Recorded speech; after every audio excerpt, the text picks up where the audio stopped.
ekimena aurkeztu aldezteko. Eguerdi on guztioi, batzutan, sarri egiten behar bada, nekeza izaten da politikari, militante, eragile, sindikatu eta abarren lana.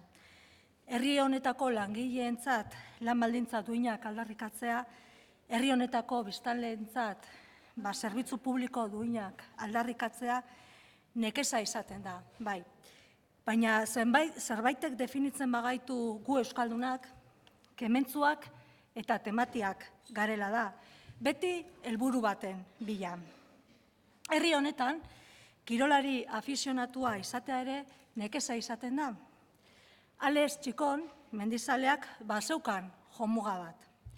Euskaldun bat eta berarekin Euskal Herria kirol alorrean, gailurrean jartzea. Berandu bada ere, zoriondu nahi dugu eta bere lana aitortu. Nekea ahaztu eta tinko ibili delako euskaldun gisa helburu baten bila. Txikonek gogor eta kementzu jarraituko du bere bidea egiten, eta nekeza izaten den arren guk ere tinko jarraituko dugu gure aldarrikapenekin. Gaurkoan ere helburuak xumea dirudi, baina tontor hau kostatzen ari zaigu, kalitatezko osasun garraioa bermatzea herritar guztioi. Hainbat